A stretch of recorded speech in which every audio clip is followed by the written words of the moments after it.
या महाराष्ट्रामध्ये जन्मलेल्या प्रत्येक व्यक्तीचं कविवर्य कुसुमाग्रजांनी वर्णन केलंय. इथं 1ली पासून 12वी पर्यंतचे विद्यार्थी विद्यार्थिनी असतील, 5वी पासून 12वी पर्यंत किंवा कुठल्याही इयत्तेमध्ये असू द्या, कुठल्याही क्षेत्रामध्ये असू द्या, फक्त विद्यार्थीच नाही तर या महाराष्ट्रामध्ये जन्म घेणारा प्रत्येक व्यक्ती आपल्या डीएनए मध्ये, आपल्या रक्तामध्ये हा तेजस्वी इतिहास घेऊन जीवन जगत असतो.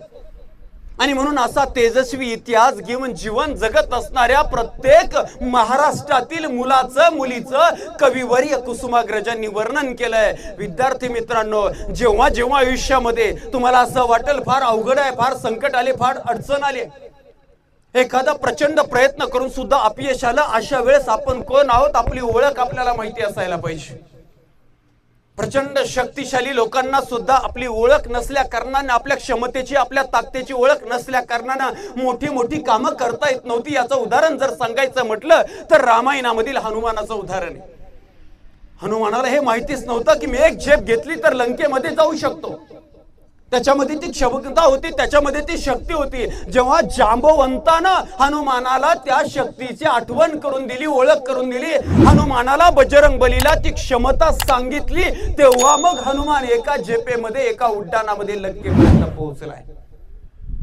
तेवढी शक्ती, अगदी अशाच पद्धतीची शक्ती परमेश्वरानं आपल्या प्रत्येकाच्या अंतःकरणामध्ये, आपल्या प्रत्येकाच्या मनामध्ये रुजवलेली आहे. ती आपल्याला माहिती असायला पाहिजे. आणि ती माहिती करून देण्यासाठी, त्याची आठवण करून देण्यासाठी कविवर्य कुसुमाग्रजांनी एक काव्य लिहिलेले आहे. पहा महाराष्ट्रीयनांनो, तुमची ओळख काय आहे?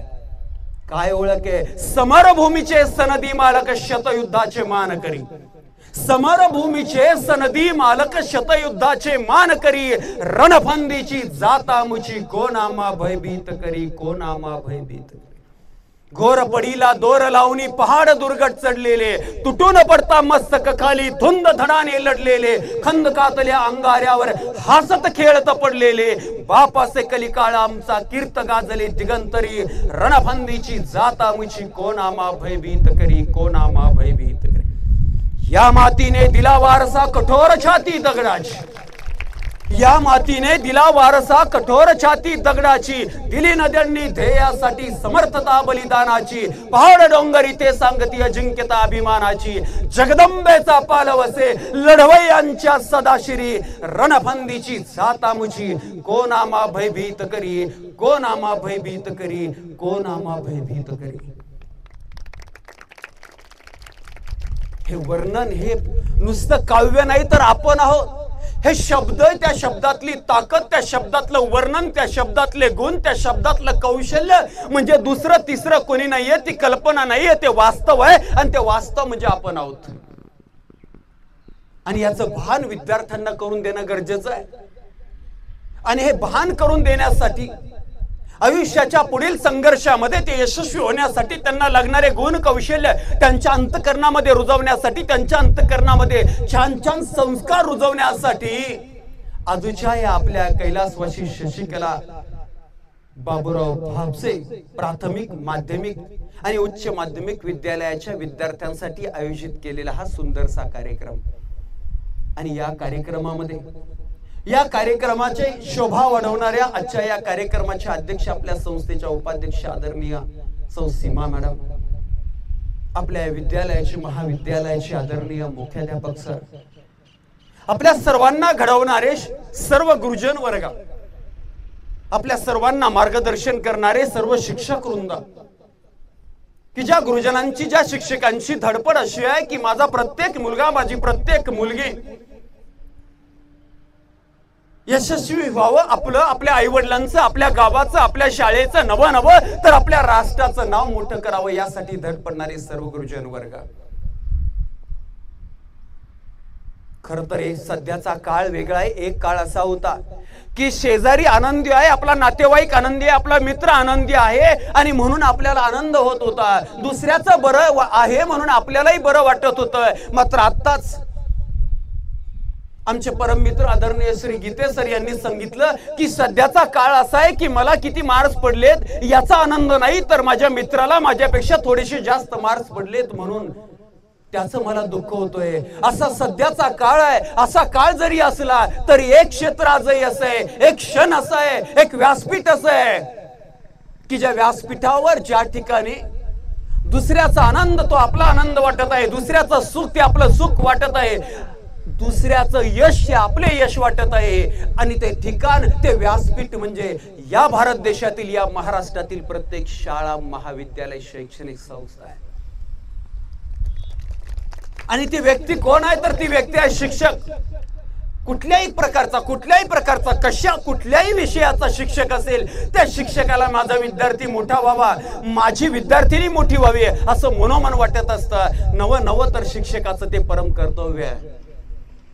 शिक्षकाला तेच काम दिलेलं आहे, शिक्षकाचं ते कर्तव्य आहे. फक्त एका विद्यार्थ्याला नाही, तर विद्यार्थ्याच्या माध्यमातून शाळेला, शाळेच्या माध्यमातून गावाला, गावाच्या माध्यमातून तालुक्याला, जिल्ह्याला, राज्याला, देशाला, नवं समस्त सजीव सृष्टीला दिशा देण्याचं काम शिक्षकापासून सुरू होत असतं. आणि म्हणूनच ग्रहमालेमध्ये जेव्हा ग्रहांचा शोध लावला, तेव्हा सर्वात मोठ्या ग्रहाला शिक्षकाचं नाव दिलं गुरु. गुरुर ब्रह्मा गुरुर विष्णू गुरुर देव महेश्वरा गुरु साक्षात परब्रह्म तस्मै श्री गुरुवे नमः. एका शिक्षकाची तुलना परमेश्वराशी केली जाते. परमेश्वराच्या स्थानी गुरुला, शिक्षकाला मानलं जातं. समाजाचा शिल्पकार, समाज परिवर्तनाचा अभिकर्ता म्हणून या शिक्षकाचा गौरव केला जातो. आणि म्हणून या सर्व गुरुजनांच्या माध्यमातून, आपल्या मुख्याध्यापकांच्या माध्यमातून, आदरणीय उपाध्यक्ष मॅडम या सर्वांच्या माध्यमातून आजचा हा सुंदरसा कार्यक्रम या ठिकाणी आयोजित केलेला आहे. हा कार्यक्रम तुमच्या फायद्याचा आहे, हा कार्यक्रम तुमच्यासाठी आहे, तुमच्या उज्ज्वल भविष्यासाठी आहे. म्हणून काळजीपूर्वक ऐकायचा, काळजीपूर्वक समजून घ्यायचं. आणि म्हणून या कार्यक्रमाच्या सुरुवातीला सर्वांनी एकदा या आयोजकांसाठी, गुरुजनांसाठी, या संस्थेसाठी कडाडून टाळ्या वाजवायच्या.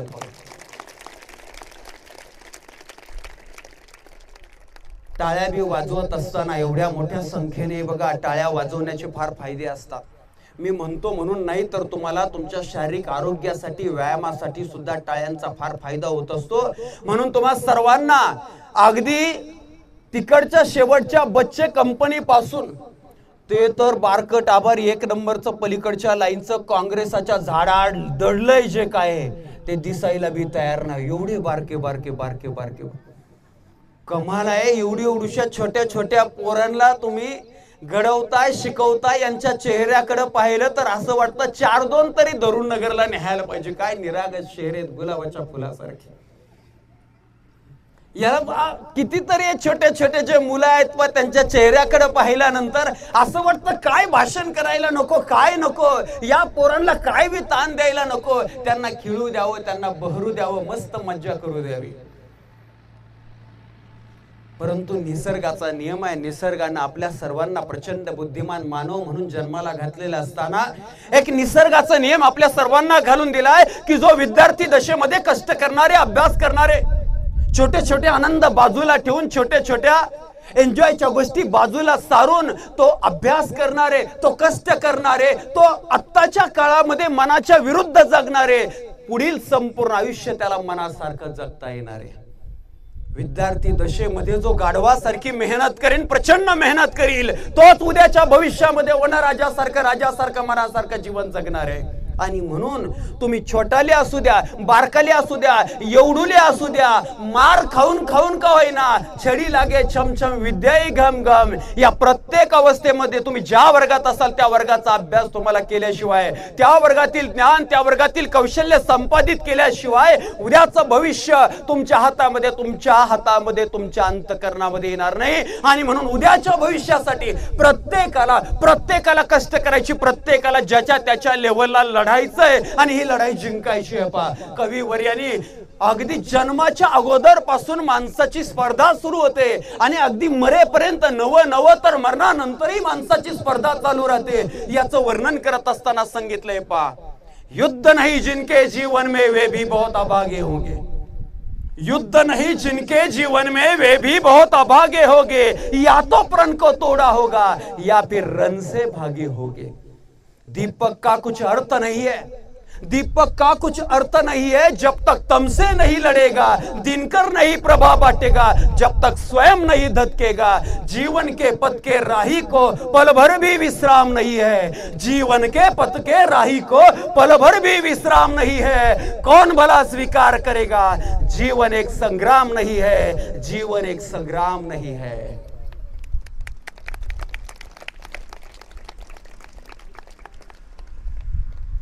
पहिली पासूनची मुलं आहेत का आपल्याकडे? LKG पासून, LKG पासून 12वी पर्यंत। वा वा, मज्जा आहे। आणि विशेष म्हणजे इथं आल्यानंतर हे बारकाले मुलंच नाही तर तुम्हाला घडवणारे सर्व शिक्षक वृंद, सगळा तरुण वर्ग आहे, सर्व एनर्जेटिक आहे, सर्व एनर्जेटिक आहे पहा। आणि अशा एनर्जेटिक विद्यार्थ्यांसाठी आणि गुरुजनांसाठी खऱ्या अर्थानं आयोजित केलेला हा सुंदरसा कार्यक्रम, या कार्यक्रमामध्ये, या कार्यक्रमाच्या व्यासपीठावर आदरणीय अध्यक्ष मॅडम, मास्टरमाइंड स्कॉलरशिप अकॅडमीचे सर्व आदरणीय गीते सर, आमचं सर्व टेक्निकल डिपार्टमेंट पाहणार आमचा सूरज, हा कार्यक्रम सुंदररित्या पार पाडावा, यशस्वी व्हावा, आमच्या मुलांना काहीतरी फायदा व्हावा यासाठी धड पडणारी ही सगळी टीम।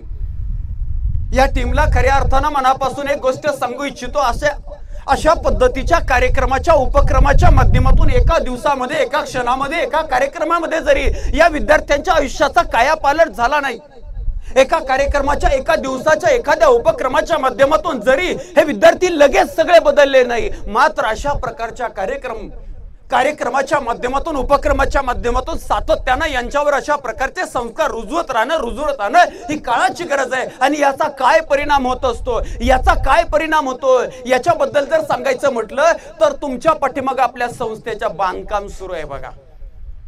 हे बांधकाम सुरू असताना दगडी बांधकाम चालू आहे। मी मगाशी पाहिलं की दगड फोडून त्या ठिकाणी त्या भिंतीला लावले जात आहेत, दगडाचं काम सुरू आहे। ते दगड फोडणारे जे मजूर होते, जे कामगार होते, जे कारागीर होते, ते एका टोल्यामध्ये, 2 टोल्यामध्ये, 4 टोल्यामध्ये, किती टोल्यामध्ये तो दगड तुटणार हे त्यांना माहिती नाही, मात्र त्यांना पाहिजे त्या पद्धतीने त्या दगडाला आकार देण्यासाठी, त्या भिंतीमध्ये पाहिजे त्या पद्धतीने व्यवस्थित बसवण्यासाठी त्यांचा प्रयत्न सातत्यानं सुरू होता। मग 5व्या टोल्याला तो दगड फुटत होता, काही वेळेला 12व्या 13व्या टोल्याला सुद्धा तो दगड फुटत होता आणि मग ते त्या भिंतीला ते बसवत होते।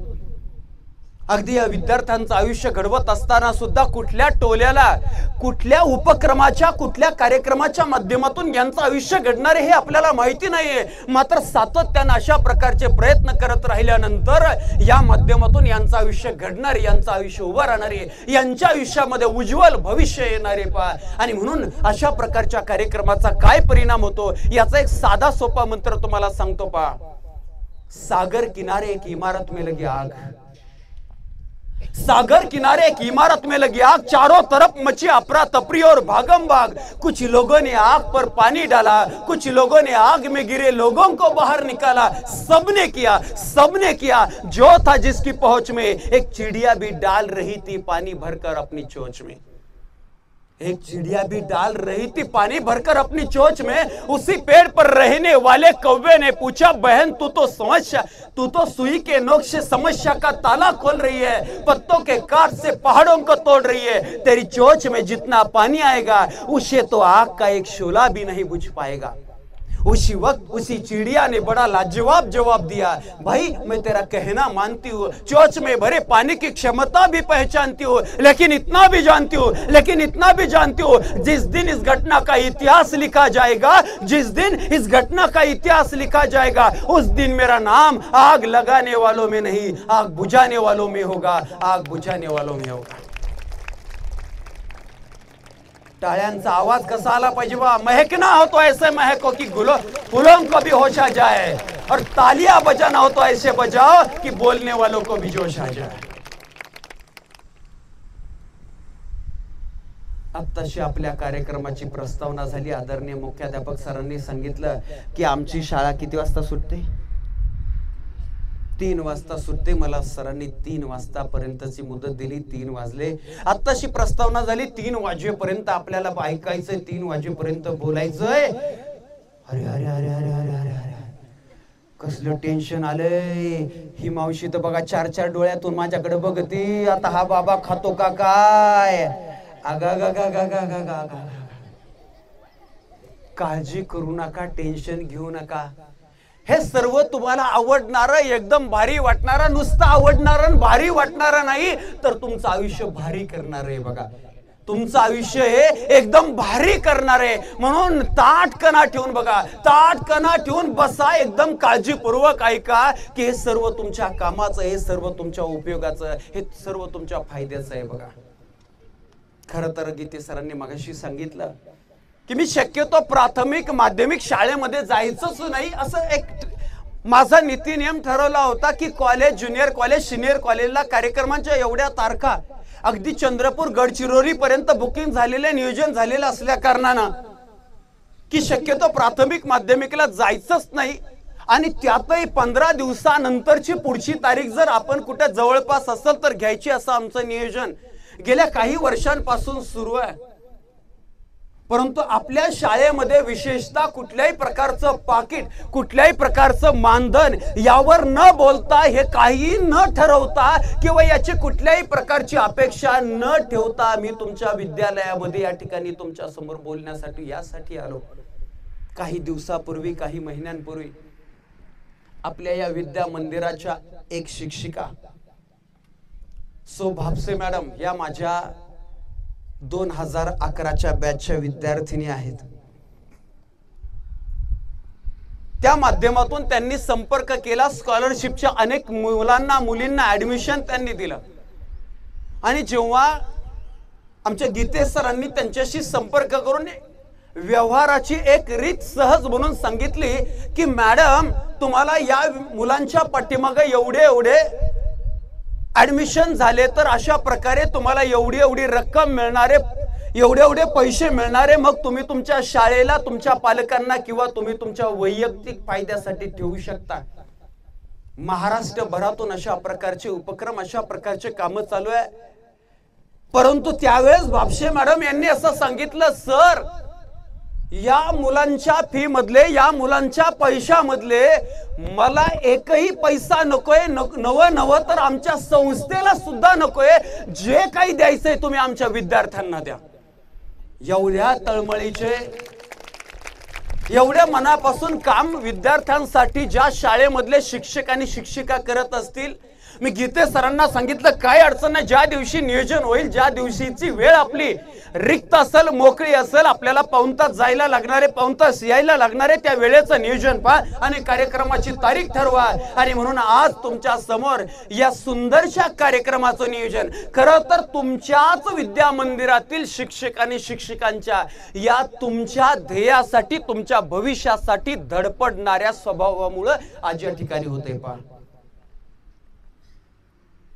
सगळ्यात अगोदर आपण एक जादूचा प्रयोग करणार आहेत. पहा तुम्ही पहिलीला, LKG ला असू द्या, नाहीतर 12वीला असू द्या, एक जादूचा प्रयोग आहे. त्या जादूच्या प्रयोगातून आपल्या वर्गात शिकवलेलं का लक्षात राहतं किंवा का लक्षात राहत नाही, वाचलेलं का लक्षात राहतं किंवा का लक्षात राहत नाही, याचा एक सुंदर छानसा छोटासा एक जादूचा प्रयोग आपण करणार आहोत. मला अगोदर सांगा की तुम्हा सर्वांना मराठी समजते ना?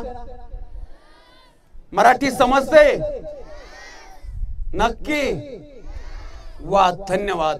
आता एक गोष्ट लक्षात राहू द्या, काय तर मी सांगतोय तशी कृती तुम्ही करायची. लक्षात आला? मी सांगतोय तशी कृती तुम्हाला करायची. आलं लक्षात? मग सगळ्यांनी ताटकना ठेवून बसा. सर्वांनी आपले दोन्ही हात वरती करायचे. बघा सर्वांनी आपले दोन्ही हात वरती करायचे. सर्व गुरुजनांना मी इथं सांगू इच्छितो की आपल्या एखाद्या विद्यार्थ्यानं, विद्यार्थिनींनी जर हात वर केला नाही, तिने हात तसाच खाली ठेवला, ए माकडा हात वर कर की. आणि जर एखाद्याचं लग्न नाही झालं तर आपण जबाबदार नाही. हा तुला सांगतोय, हा तुझी बायको जर पळून गेली तर आपल्याला सांगायचं नाही, परत म्हणशील शेळके सर काय म्हणले होते. हा असं आहे भो, आपलं काम लय डेंजर आहे. सगळ्यांनी हात वरती केलेले आहेत. आता हळूहळू हळूहळू याच्या त्याच्याकडे अजिबात बघायचं नाही. हळूहळू हळूहळू हात खाली आणायचेत आणि हात खाली आणल्यानंतर आपल्या हनुवटीवरती, स्वतःच्या हनुवटीवरती हात ठेवायचे. बघा, स्वतःच्या हनुवटीवरती हात ठेवायचे. याच्या त्याच्याकडे बघायचं नाही, याच्या त्याच्याकडे बघायचं नाही. आता यातल्या निम्म्या लोकांनी मॅडम पहा, सर पहा, जवळपास सगळ्या कंपनीनं गालावर हात ठेवलेत. मी हनुवटीवरती ठेवायला सांगितले होते, पण या सगळ्यांनी गालावर ठेवलेले आहे. तुम्ही म्हणा सर तुम्हीच गालावर ठेवले. मी कुठं म्हटलं होतं माझ्याकडे बघून कृती करा? मी तुम्हाला 3 वेळा सांगितलं होतं, मी सांगतोय तशी कृती करा, परंतु मी सांगतोय तशी कृती तुम्ही केलेली नाही. मी करतोय तशी कृती केली. वर्गातही हाच नियम लागू पडतो. खिडकीच्या बाहेर बघायचं, लय मोठी गाडी गेली, लय बुगाट गेली, लय चिगाट गेली, असं खिडकीतून बाहेर बघता. आणि बिचारे त्या मॅडम, बिचारे त्या शिक्षक, ज्यांचं पोट तिडकीनं शिकवण्याचं काम चालू असतं, ओरडू ओरडू आरडू आरडू शिकवत असतात, पण तुम्ही खिडकीच्या बाहेर बघत असतात आणि त्यांचं ऐकत असतात. जेव्हा परीक्षेला त्या शिकवलेल्या भागावर प्रश्न येतो, अयो कधी शिकवला होता काय नो? हा, तू खिडकीच्या बाहेर होता सोन्या.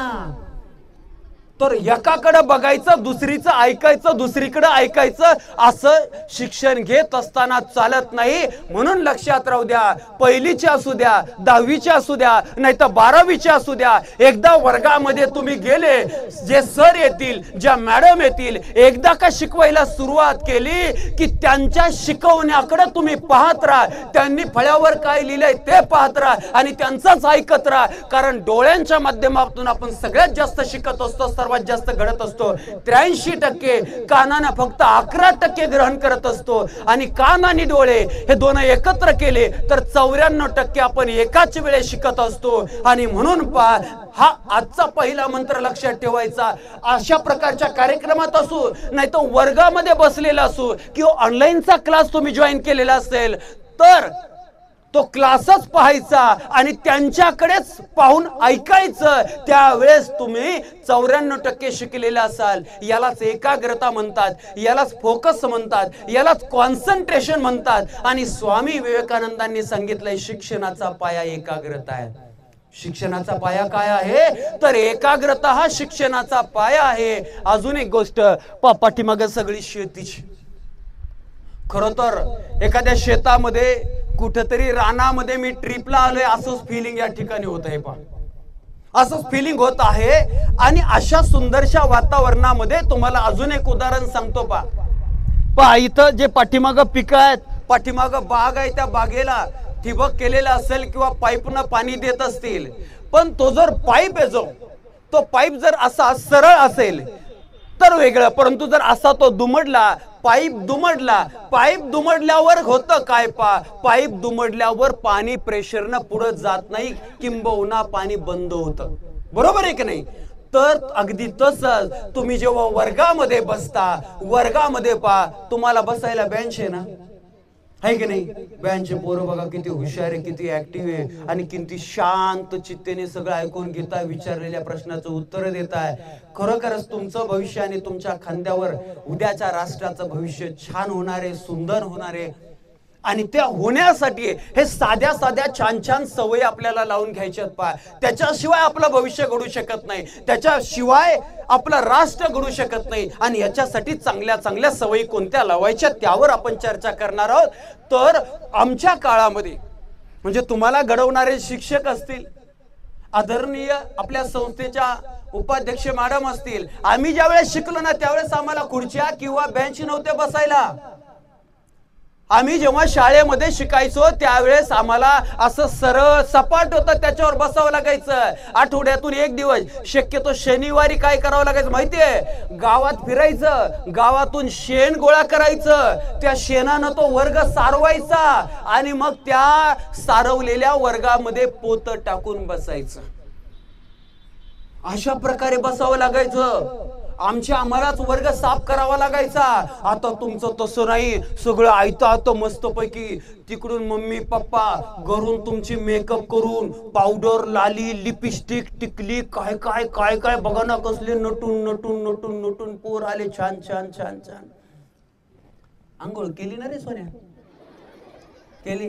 बघा कसं छान छान दिसतंय, हसतोय बघा. सगळ्यांना असं कसं एकदम मेकअप करून छान करून पाठवलंय. अरे पोराव, तुमच्यासाठी मम्मीनं घराचं ब्युटी पार्लर करून टाकलंय. इतके छान सगळे तुम्ही इथं येता. इथं आल्यावर बघा किती छान फॅसिलिटी आहे. बसायला तुम्हाला बेंच आहे. अशा बसल्या की पाठीमागं रेलायला एक फळी आहे की नाही? पाठीमाग काय राजावणी रुबाब तुमचा. याच्यानंतर पुढे लिहायला एक फळी आहे की नाही? लिहायला एक फळी, अशी फळी आहे पुढे लिहायला. बरं तुम्ही त्याच्यावर कसं बसता? इकडून एक हात ठेवता, इकडून एक हात ठेवता आणि असं बसता बघा, असं एकदम. त्याच्यात बी एखादं डुलकी मारी ते पुढं पडत आहे बेंचवर. आता काय इकडून पुढून बी एखादी डिंगी द्यावी की का, अशी परिस्थिती निर्माण झाली बघा. असं बसल्याने काय होतं बघा ना, तुम्ही असे बसले म्हाताऱ्या माणसासारखा, जीव चालला गा गा गा गा गा गा गा. आता जातोय का काय कोणाच ठाऊक. ज्या वेळेस तुम्ही ताटकणा ठेवून, पाठीचा मनका ताटकणा ठेवून जेव्हा बसताय, तेव्हा त्या पाईप सारखा पाईप जेव्हा सरळ होतो, पाण्याचा प्रेशरने पाणी पुढे जात असतं. तसंच तुम्ही जे ऐकत असता, तसंच तुम्ही जे पाहत असता, पाठीचा कणा ताट ठेवून जर बसलात तुम्ही, तर आपल्या मज्जा संस्थेमधील एक मज्जा तंतू या पाठीच्या कण्यातून गेलेला असतो. आपलं ऐकणं, आपलं पाहणं, या सगळ्या गोष्टी अत्यंत ताकदीने होत असतात. त्यालाच आपण ग्रहण म्हणतो, रिसेप्शन म्हणतो. आणि जर चांगलं ग्रहण झालं तर पुढे चांगलं स्मरण होतं. म्हणजे परीक्षेला ते आठवतं. परीक्षेला आठवलं की झालं आपण हुशार. हुशार व्हायचं वेगळं, ते काही सूत्र नाहीये. तर हुशार होण्यासाठी जे शिकवलं जातोय ते पाहायचं, ते ऐकायचं. पाहत असताना, ऐकत असताना ताटकणा ठेवून बसायचं. असं साधं सोपं सूत्र आहे बघा. असं साधं सोपं सूत्र आहे. काही काही पोरांच्या मी अभ्यासाच्या पद्धती पाहिल्या घरी वेगवेगळ्या ठिकाणी. मम्मी पप्पाचा मोबाईल घेते, काही काही बहादर मम्मी पप्पाचा मोबाईल घेते, त्याला हेडफोन लाविते, कारण शेजारच्या खोलीमध्ये कोणाला आवाज ऐकायला नको. कानात हेडफोन घालिते आणि असा मोबाईलवर गाणं लाविते आणि गाणं लावून मग इकडं वाचायला बसते. अरे अरे अरे अरे अरे अरे, आता काय वाचिणार रे? आणि गाणं लागलंय, पहिला पहिला प्यार है. अरे अरे अरे अरे अरे, जिया बेकरार है. हा बरं, एक काळ होता, आमच्या काळामध्ये एकाच झाडाखाली गाणं व्हायचं, तिथंच संपायचं.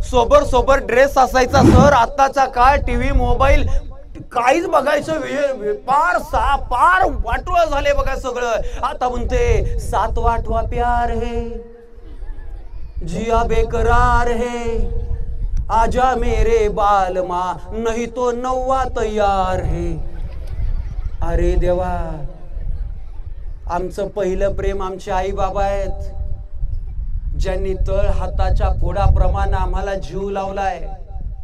स्वतःला एक पोटी अर्ध पोटी ठेवलंय, एक वेळ कमी खाल्लंय. मात्र माझा मुलगा, माझी मुलगी शिकली पाहिजे, मोठी झाली पाहिजे. माझ्यासारखे वाईट दिवस, माझ्यासारखा अपमान माझ्या मुलाला, माझ्या मुलीला येऊ नये, होऊ नये, यासाठी त्यांचा संघर्ष चालू आहे. आणि म्हणून या महाराष्ट्रातल्या, या भारतातल्या प्रत्येक मुलाचा आणि प्रत्येक मुलीचं पहिलं प्रेम माझे आई बाबा आहेत.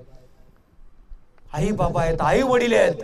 आपल्या आयुष्यामध्ये काही झालं तरी आई वडिलांसाठी करायचंय. माझं जगणं, माझं वागणं, माझं बोलणं, या माझ्या जगण्यातून, वागण्यातून, बोलण्यातून माझ्या आई वडिलांचं नाव तर कमी होणार नाही, माझ्या आई वडिलांचं नाव तर खराब होणार नाही, त्यांचा अपमान होणार नाही, याची काळजी प्रत्येक विद्यार्थ्यांना, प्रत्येक विद्यार्थिनीने घ्यायची. खरं तर तुम्हाला सांगतो, जन्माला आलेला प्रत्येक व्यक्ती कुठल्याही खंडातला, कुठल्याही देशातला, कुठल्याही राज्यातला असू द्या, जन्माला आलेला प्रत्येक व्यक्ती काही ना काही स्वप्न पाहत असतो बघा.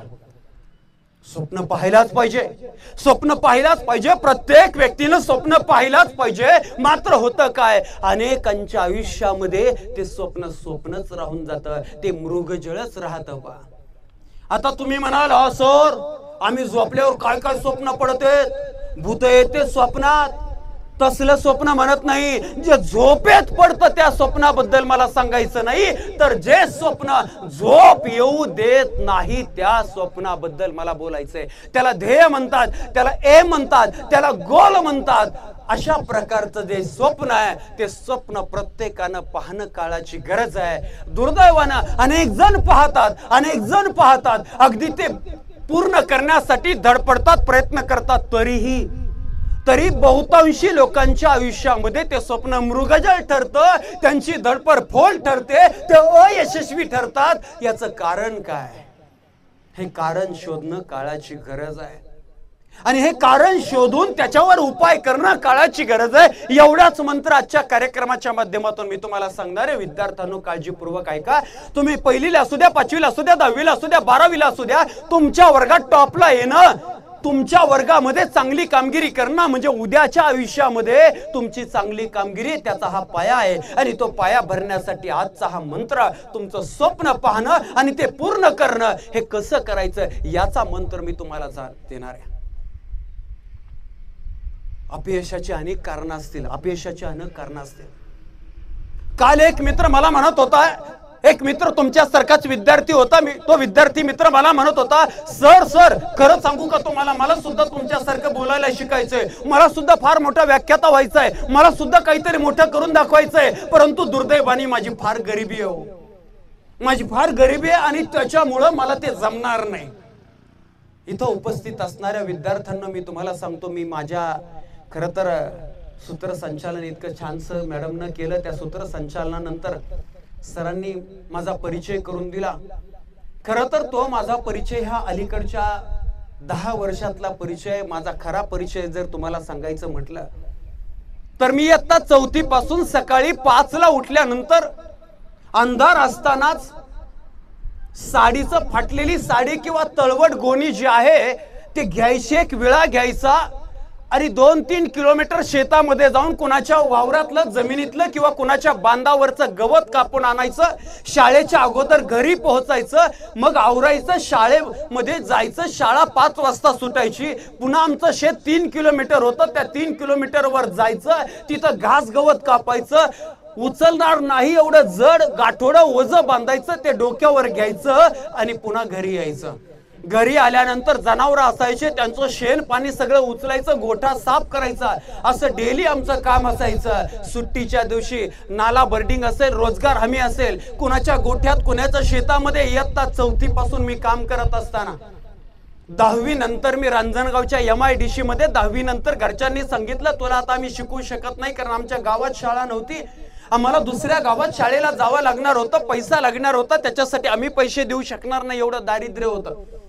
म्हणून 10वीची परीक्षा झाली, त्याच्या दुसऱ्या दिवशी निकालाची वाट पाहिली नाही, त्याच्या दुसऱ्या दिवशी रांजणगाव MIDCला मी कामाला गेलो. 10वीच्या सुट्टीत काम केल्यानंतर पैसे साठवले आणि म्हणून आम्हाला 11वी 12वीचं शिक्षण करता आलं. दररोज मला 7 किलोमीटर पायी जावं लागायचं, 7 किलोमीटर पायी यावं लागायचं. 2 वर्ष माझा नित्यक्रम होता. 12वी झाली, 12वीची परीक्षा झाली. आता घरचे म्हणले, आता तर आमचा विषयच नाही, तुला शिकायचंच नाही, आता तू शिकूच नको, काहीतरी काम धंदा शोध. परंतु माझा निश्चय होता, शिकल्याशिवाय परिस्थिती बदलणार होती. दारिद्र्याला मी शाप नाही तर दारिद्र्याला, गरिबीला मी वरदान म्हणून पाहत होतो. आणि म्हणून 12वीची परीक्षा झाली आणि नगरमध्ये कामाला आलो. कपडे घालायला नाही, आमचा अवतार असा असायचा आणि त्याच्यामुळे कुणी काम द्यायचं नाही. तर मला पहिलं काम मिळालं, एका हॉटेलमध्ये मला भांडे घासायचं काम मिळालं होतं. 4-6 महिने त्या हॉटेलमध्ये भांडे घासायचं काम केल्यानंतर 1-2 ड्रेस घेता आले, तेव्हा मग मला त्या हॉटेलमध्ये वेटर काम करायला मिळालं. ते भांडे, त्या पावभाजीचे तवे एवढे मोठे मोठे असायचे की 6 महिने माझ्या हातांना, या बोटांना कातडच नसायचे, तो नख तर नसायचे, अशी परिस्थिती होती. वेटर काम करत असताना अजून काहीतरी छान, अजून चांगलं काम मिळावं म्हणून माझं प्रमोशन झालं आणि मग एका मेडिकलमध्ये मी 24 तासाचा नोकर म्हणून काम केलं. अगदी त्या मेडिकल मालकाचे कुत्रे धुणं, कुत्रे फिरून आणणे, असंही काम करत करत करत करत हा प्रवास चालू असताना एका कपड्याच्या दुकानामध्ये काम करत असताना बुधवारी सुट्टी असायची आणि त्या सुट्टीच्या दिवशी ते होलसेलचं दुकान होतं, त्यांच्याकडून मी काही कपडे घ्यायचो, सायकलला अडकवायचो आणि आमच्या गाव आणि गावाच्या आसपास 5-10 गावामध्ये मी सायकलवर फिरून कपडे विकलेले.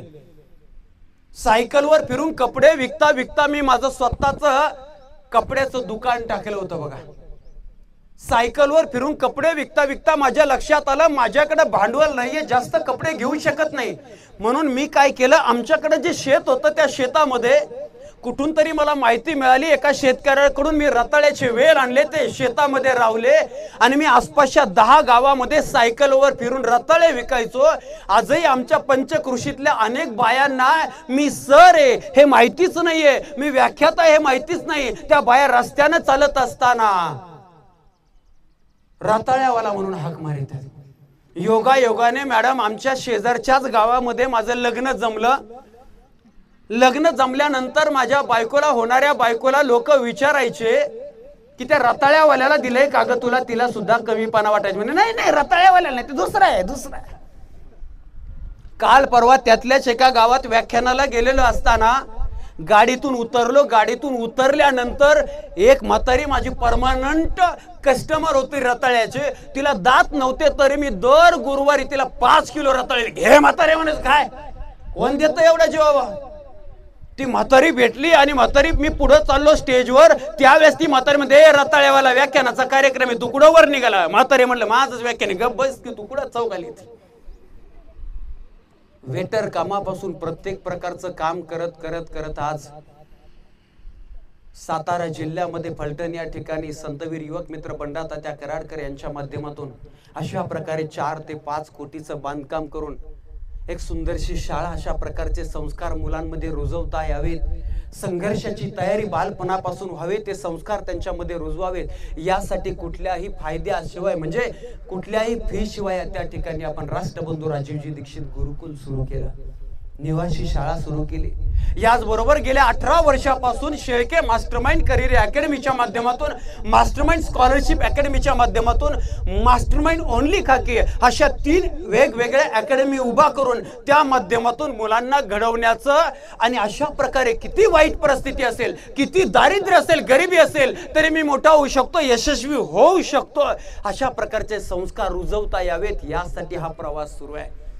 आणि म्हणून लक्षात राहू द्या विद्यार्थ्यांनो, विद्यार्थी मित्रांनो, की या आपल्या महाराष्ट्रामध्ये, या भारतामध्ये एक व्यक्ती असा होता, एक तरुण असा होता की तो घरी 10-20 किलो 10-12 किलो कपडे धुवायची पावडर बनवायचा, तो एका पिशवीत टाकायचा आणि गावोगावी सायकलवर फिरायचा, कारण त्याच्याकडे पैसे नव्हते. आणि ते 10-12 किलो जे वॉशिंग पावडर आहे ते विकल्यानंतर घरी यायचा, तेव्हा त्याला खायला मिळायचं. आज तो वॉशिंग पावडर सायकलवर फिरणारा करसनभाई पटेल निरमा कंपनीचा मालक आहे आणि तो आज अरबो खरबोंचा मालक आहे.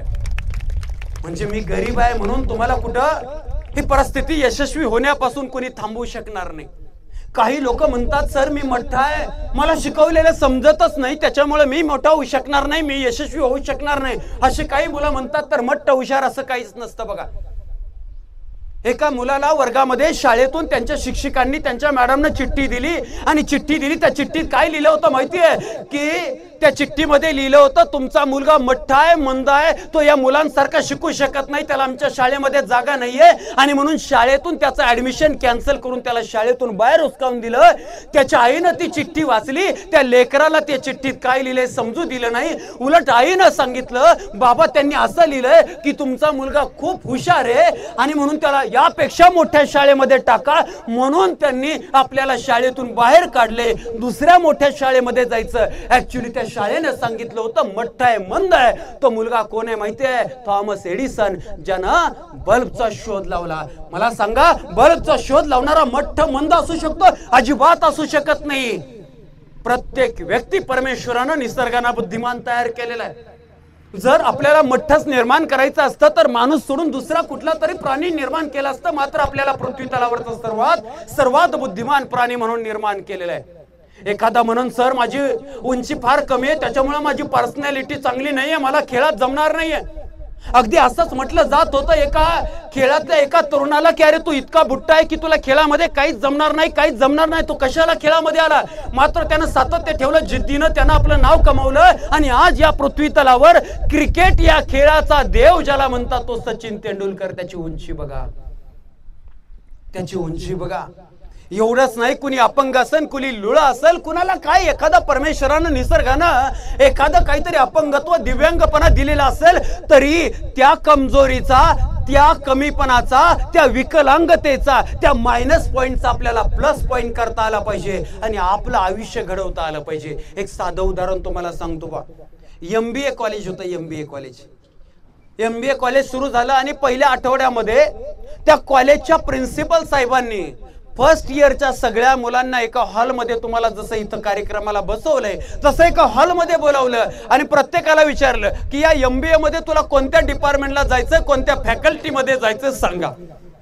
मग कुणी काय ज्याच्या त्याच्या फॅकल्टी, ज्याचं त्याचं डिपार्टमेंट सांगत होतं.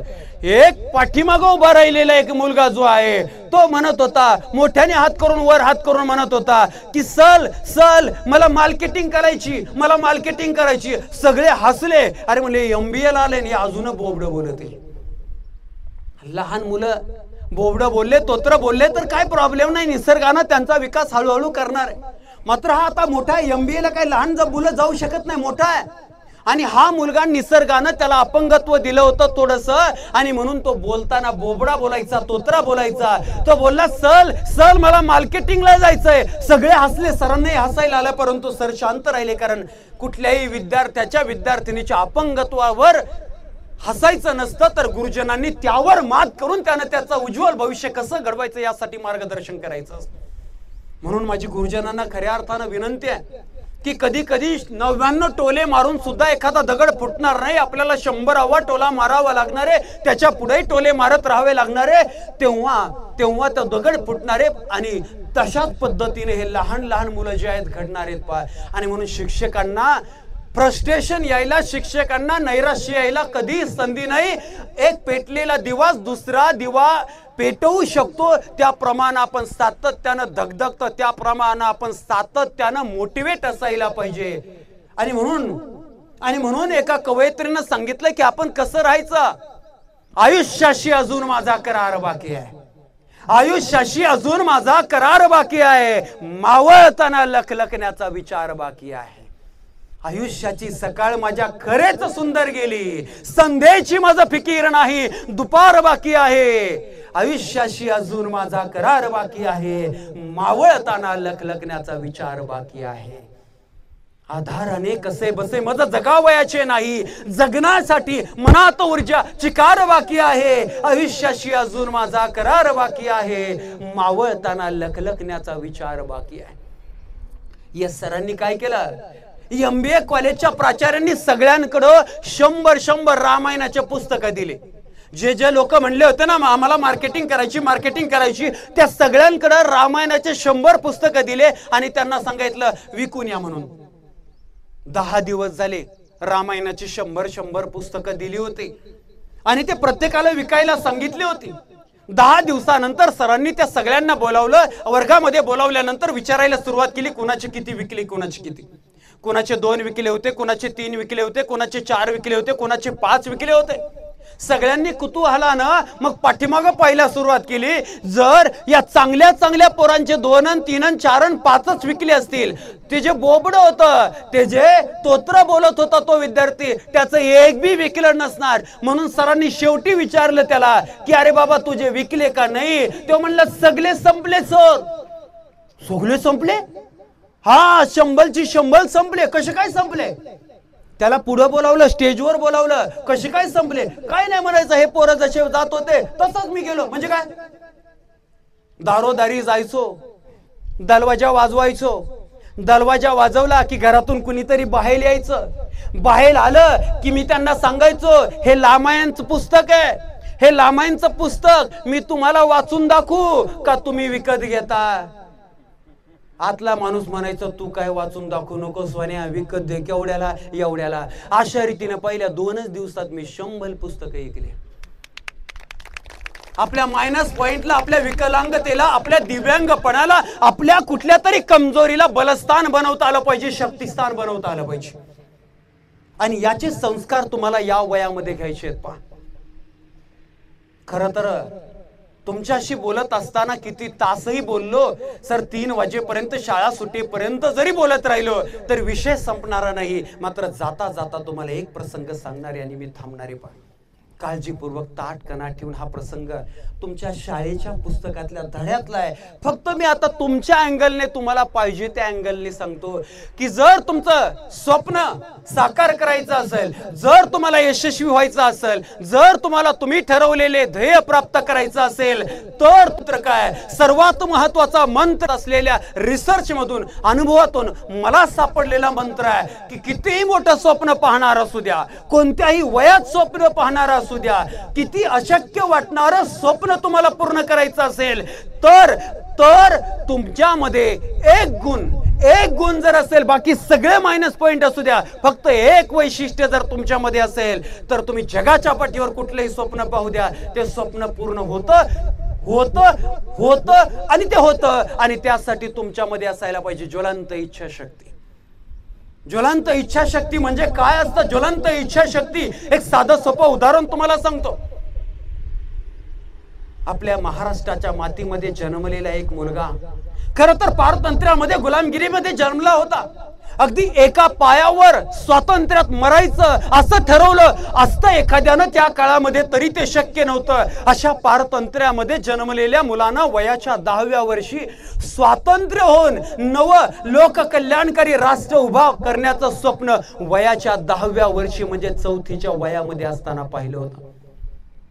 आणि ते स्वप्न त्यानं लिखित स्वरूपामध्ये घेतलं.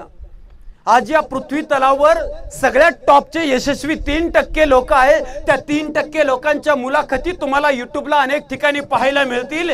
त्या 3% लोकांच्या सक्सेस मधला सगळ्यात महत्वाचा मुद्दा असा आहे की त्यांनी त्यांचं ध्येय, त्यांचं गोल, त्यांचं एम, त्यांचं स्वप्न स्पष्ट रूपाने पाहिलं होतं, ठरवलं होतं, निश्चित केलं होतं. आणि नुसतं ठरवलं निश्चित केलं नाही तर ते लिखित स्वरूपात मांडलं होतं, लिहिलं होतं. अगदी असंच या 10 वर्षाच्या मुलांना आपल्या वडिलांकडून संस्कृत भाषेमध्ये आपलं ध्येय लिहून घेतलं होतं. काय?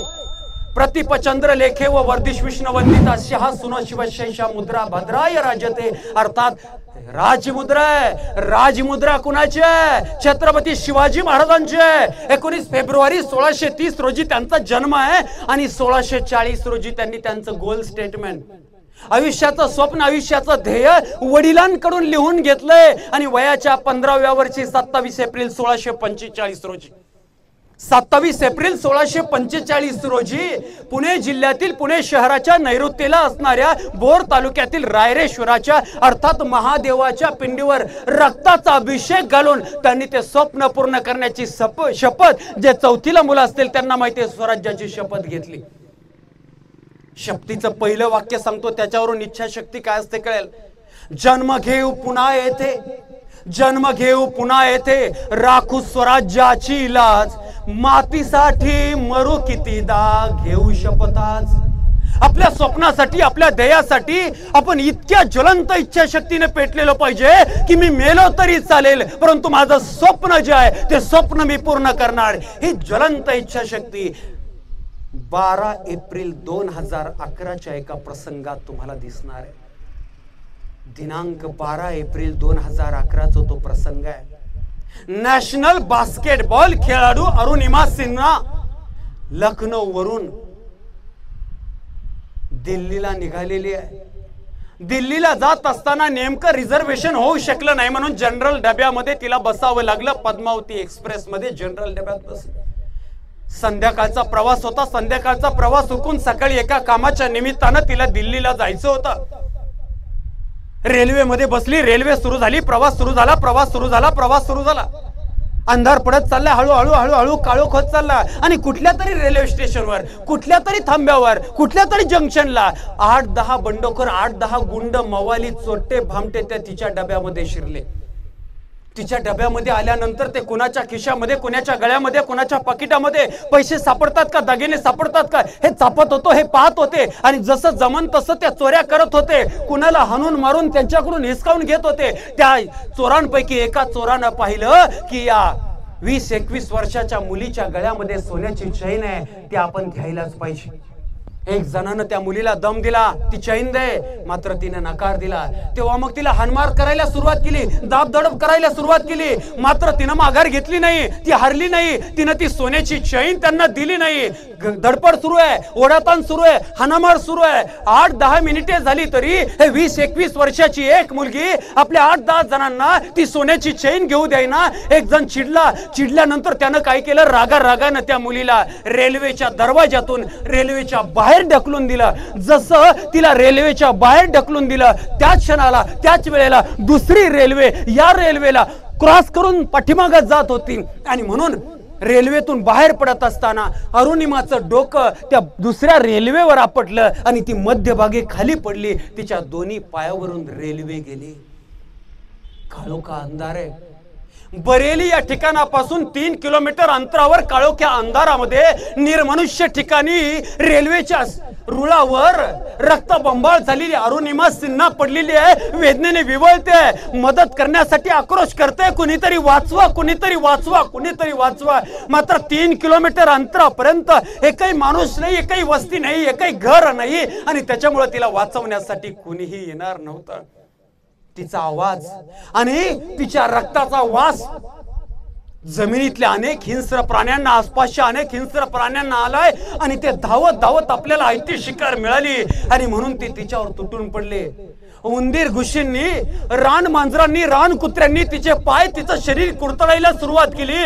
अगदी उंदीर घुशींनी तिच्या तळ पायापासून तर तिच्या मांड्यांपर्यंत, गुडघ्यांपर्यंत तिचे पाय कुरतडत तिची त्वचा खात खात खात खात वर आली.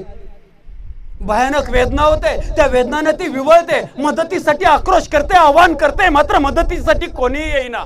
उलट त्या दोन रेल्वे रुळांवरून एक नाही, दोन नाही, तर त्या रात्रीमध्ये 49 रेल्वे आल्या आणि गेल्या. तिची अशा 49. नंतर अरुणिमाला फक्त व्हायब्रेशन जाणवायचं. तिचं शरीर बधीर झालं होतं, अगदी निर्जीव झाल्यासारखं झालं होतं आणि ती फक्त ते व्हायब्रेशन जाणवू शकत होती. तिला काही करता येत नव्हतं. सकाळी कोणीतरी 9-10 वाजता तिला पाहिलं. अरे रे, कोणीतरी रेल्वे रुळावर पाहिले, आता तर मेलेलेच असणार म्हणून जवळ जाऊन पाहिलं तर ती मुलगी, ती अरुणिमा जिवंत होती. तिला उचललं बरेलीच्या हॉस्पिटलमध्ये नेलं. हॉस्पिटलमध्ये नेल्यानंतर पाहते 2011ची घटना आहे. सरकारी हॉस्पिटलमध्ये नेलंय. हे वस्तू आहे तर ते औषध नाही, ते औषध आहे तर ते उपकरण नाही, अशी सगळी परिस्थिती होती. अरुणिमाला बेशुद्ध पडली होती, पण अरुणिमा बेशुद्ध होती, तिला काही कळत नव्हतं. मात्र जेव्हा अरुणिमाला शुद्ध आली तेव्हा तिच्या पायाशी डॉक्टर आणि काही नर्स उभा होत्या आणि डॉक्टर त्या नर्सला सांगत होत्या की आता या मुलीला कुठल्या तरी खाजगी हॉस्पिटलमध्ये न्यावं लागणार आहे, तिचा एक पाय कापावा लागणार आहे. पाय कापण्यासाठी आपल्याकडे लागणारा भुलीचं औषध अॅनेस्थेशिया नाहीये आणि त्याच्यामुळे आपण पाय कापू शकणार नाहीये. तिला आता खाजगी हॉस्पिटलमध्ये न्यावं लागणार आहे. हे ऐकलं, हे अरुणिमानं ऐकणं, अरुणिमा सिन्हानं डॉक्टरांना बोलावलं. डॉक्टर माझ्याजवळ कुणीच नाहीये, खाजगी हॉस्पिटलमध्ये नेण्यासाठी माझ्याजवळ नातेवाईक वगैरे ओळखीचं कुणीच नाहीये. डॉक्टर आता काय करा, नसलं जरी भुलीचं औषध तरी तुम्ही तसाच माझा पाय कापा. भुलीचं औषध नसताना पाय कापायचा सामान्य गोष्ट नाही. मात्र त्या अरुणिमानं डॉक्टरांना सांगितलं, डॉक्टर रात्रभरात माझ्या पायावरून किती रेल्वे गेल्यात मीच मोजलं नाहीये. रात्रभरात किती उंदरांनी, किती घुशींनी, किती मांजरांनी, किती कुत्र्यांनी माझं शरीर कुरतडलंय हे मलाच माहिती नाही. त्या वेदनांपेक्षा हा पाय कापताना तितक्या तर वेदना होणार नाही, मी त्या वेदना सहन करेन, तुम्ही पाय कापा. डॉक्टरांच्या आयुष्यामध्ये कितीतरी ऑपरेशन झाले होते, मात्र अशा प्रकारचा पहिलाच प्रसंग होता. थरत्या हातानं हात थरथर कापत असताना त्या डॉक्टरांनी अरुणिमाचा भूल न देता एक पाय कापला. एक पाय कायमचा शरीरापासून वेगळा झाला. दुसऱ्या पाय 3 ठिकाणी फ्रॅक्चर झालेला होता, त्या ठिकाणी रॉड बसवले गेले. पाठीचा मणका 3 ठिकाणी ऑपरेशन करून तिथं स्क्रू बसवले गेले. 1 दिवस नाही, 2 दिवस नाही, 1.5 महिने अरुणिमा सिन्हा हॉस्पिटलमध्ये पडून आहे. मात्र ती विचार करते, एवढ्या मोठ्या अपघातातून मी वाचले कशी? आणि वाचले तर परमेश्वराची नियतीची काहीतरी किमया, काहीतरी माझ्याकडून मोठं काम करून घ्यायचं असेल तेव्हा मी जिवंत वाचले. आणि तिच्या मनामध्ये एक वेड धाडस निर्माण झालं, एक वेड स्वप्न, एक वेड ध्येय तिनं पाहिलं. आई वडील तिच्या जवळ आले होते, तिच्या पाशी हॉस्पिटलमध्ये ते थांबत होते, तेव्हा तिनं पहिल्यांदा आपल्या मनातलं स्वप्न आई वडिलांना सांगितलं. स्वप्न काय होतं? एक पाय ज्या मुलीला नाहीये, दुसरा पाय फ्रॅक्चर आहे, पाठीचा मणका फ्रॅक्चर आहे, अशा मुलीनं आपल्या आई वडिलांना मनातलं स्वप्न सांगितलं की आई बाबा जगातलं सर्वात उंच शिखर जे आहे हिमालयाचं, ते माउंट एव्हरेस्ट शिखर मला सर करायचंय. आई बाबा म्हणले, बाई तुला चालता येणार नाहीये, धावता येणार नाहीये, उभा राहता येणार नाहीये, तर तू माउंट एव्हरेस्ट शिखर, आम्हाला तर माहिती नाहीये बाई, पण ते इतकं मोठं आहे, त्याला मृत्यू शिखर म्हणतात. 8,848 मीटर उंचीचं नेपाळ देशामधलं ते शिखर आहे, ते तुला कसं जमणार आहे? मात्र या मुलीनं ते वेड धाडस सोडलं नाही. आता ती घरी आल्यानंतर एक प्रोस्थेटिक लेग, म्हणजे आपण त्याला प्लास्टिकचा खोटा डुप्लिकेट पाईप म्हणूया, तो पाईप तिच्या नसलेल्या पायाला बसवला आणि त्या पायाच्या आधारावरती आता हळूहळू चालायला लागली. तो पाय बसवायचा आणि तो पाय बसून थोडं चालायचं, एवढंच तिला जमायचं. पण तिच्या मनात एक वेड धाडस सातत्याने येत होतं, काय की मला माउंट एव्हरेस्ट शिखर सर करायचंय, ते पार करायचंय. आणि म्हणून तिनं काही दिवसानं बचेंद्री पाल, ज्यांनी माउंट एव्हरेस्ट शिखर पार केलं होतं, त्यांची भेट घेतली. त्यांना सांगितलं, मला माउंट एव्हरेस्ट शिखर पार करायचंय. त्या म्हणल्या, बाई तुला उभा राहता येत नाही, तरी ते स्वप्न तू पाहिलं, तर खरं सांगू का, हे स्वप्न तुझं साकार झालंय म्हणून समज, फक्त जगाला ती तारीख सांगायची वेळ आहे. आता या अरुणिमाची ट्रेनिंग सुरू झाली. 8 महिन्यांची ट्रेनिंग होती. जिला उभा राहता येत नव्हतं, नीट चालता येत नव्हतं, अशा अरुणिमाला बर्फावर उभा राहायचं, त्या डुप्लिकेट पायाला घेऊन चालायचं, ट्रेकिंग करायची, अशा प्रकारचं ट्रेनिंग सुरू झालं. जखम्या नव्या होत्या, बळा रक्त व्हायचं. मात्र ती थांबली नाही, ती थकली नाही, मागं हटली नाही. 8 महिन्याचं ट्रेनिंग पूर्ण करून मग तिची ट्रेकिंग सुरू झाली. आणि तो दिवस आहे 12 एप्रिल 2011चा. 12 एप्रिल 2011 रोजी त्यांची मुख्य ट्रेकिंग माउंट एव्हरेस्टवर सुरू झाली. पहिला टप्पा अरुणिमानं तुमच्या आमच्यासारखे हात पाय धड चांगला असणाऱ्या मुला मुलींच्या अगोदर पार केला. दुसरा टप्पा पार झाला. दुसऱ्या टप्प्यानंतर वर जाताना किंवा खाली येताना असंख्य गिर्यारोहक मृत पावलेले होते, मेलेले होते. त्यांचे धड, त्यांची बॉडी बर्फामुळे त्या खराब होत नाही, त्या तशाच तिथं पडलेल्या. अनेक गिर्यारोहक घाबरले, तर तसे पाठीमागे आले. मात्र अरुणिमा घाबरणारी नव्हती. ती म्हटली, मला पूर्ण करायचंय. 1 2 3 4 5 टप्पे तिनं पूर्ण केले. आणि 12 एप्रिल 2011 रोजी सकाळी 10:15 वाजता -60 डिग्री, 60 डिग्री मायनस टेम्परेचर असताना तिने एक छोटासा व्हिडिओ त्या शिखराच्या उंचीवर, त्या शिखरावर जाऊन काढलेला आहे. आणि पहा, मग तिने आता माघारी निघालेली आहे. वर जाण्यापेक्षा खाली येताना जास्त मृत्यू होता, तसं गिर्यारोहकांनी सांगितलेलं. आणि तसंच घडलं. काळानं झडप घातली की वरून खाली येत असताना पहिल्याच टप्प्यामध्ये तिचा जो खोटा पाय होता, प्रोस्थेटिक लेग होता, तो निखळून पडला आणि तो खाली घसरून दरीत गेला. तिचा एक पाय तिच्यापासून पुन्हा बाजूला झालाय. आता आपल्याला उभा राहता येणार नाही, चालता येत नाही. किती भयानक परिस्थिती आहे पहा. आणि अशा परिस्थितीमध्ये आता आपल्याला 5 टप्पे उतरून खाली जाणं म्हणजे अशक्य. तिच्या बरोबर जे सहकारी गिर्यारोहक होते, मुली होते, मुलं होते, ते सगळ्यांनी ठरवलं, आता अरुणिमा मरणार आहे, आता ती वाचणार नाही. तिला सोडून सगळेजण खाली आले. खाली पोहोचल्यानंतर चर्चा सुरू झाली, अरुणिमा मेली, आता अरुणिमा वाचणार नाही, आता अरुणिमाचं आयुष्य संपलं. वेड्या मुलीचं वेडं धाडस हे स्वप्नवत वरतीच राहिलं. मात्र तिनं काय केलं माहितीये, तिनं घसरत खाली निघाली. ती चालता येईना, उभा राहता येईना, घसरत खाली निघाली. जो पहिला टप्पा 7 तासामध्ये पूर्ण करायचा होता, तिला 28 तास लागले. 7 चोक 28. त्याच्यामुळे वेळ वाढला, वेळ जास्त लागला, ऑक्सिजन संपला. आता ती तशी नाही, तर ऑक्सिजन संपल्यामुळे मरणार होती. परंतु संघर्ष करणाऱ्या प्रत्येक व्यक्तीला, संघर्ष करणाऱ्या प्रत्येक सजीवाला, नवं दगड मातींना सुद्धा ज्यांनी संघर्ष केलाय, त्यांना सुद्धा उंच असामान्य ठिकाणी नेण्याचं काम परमेश्वरानं नियतीनं केलंय. म्हणून काही दगड पायरीला असतात आणि काही दगड देवाच्या रूपेनं मंदिराच्या गाभाऱ्यामध्ये असतात. हिनं संघर्ष करत पहिला टप्पा घसरत खाली पार केलाय.